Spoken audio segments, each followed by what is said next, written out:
জীবনে একবারই একজনকে বলেছিলাম, তোমার পায়ে পড়ি, যেও না আমায় ছেড়ে। সে শোনেনি।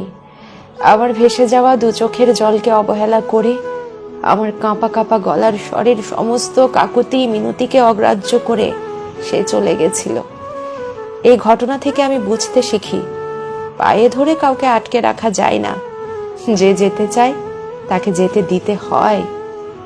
সে আমরা তাকে যতই ভালোবাসি না কেন, ক্ষোভ পুষে রাখতে নেই, দোষারোপের আঙুল তুলতে নেই, তার সাথে কাটানো মুহূর্তগুলোকে ঘেন্না করতে নেই, আফসোস করতে নেই।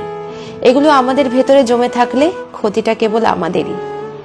মানুষ ছাড়া মানুষের চলে না, তাই একটা জনম যখন এই মানুষের জঙ্গলে কাটাতে হবে, তখন একটা জিনিস মনকে বোঝাতে শুরু করতে হবে। দরজা বন্ধ করে ভেতরে এসে যে পাশে বসে আছে নিজের ইচ্ছায়, তার সম্পূর্ণ অধিকার আছে নিজের ইচ্ছায় দরজা খুলে বাইরে বেরিয়ে যাওয়ার। জীবনে প্রতিটা মানুষ থেকে যাবে বলে আসে না, কেউ কেউ আসে চলে যেতে যেতে অনেক কিছু শিখিয়ে দিতে। এই শিক্ষাটুকু মনে থাকুক। পরের বার ফের দরজা বন্ধ করে কেউ পাশে এসে বসলে মনে পড়ুক, যে থাকতে আসে সে মায়ায় থেকে যায়। পায়ে পড়ে যাকে ধরে রাখতে হয় সে থাকতে আসেনি।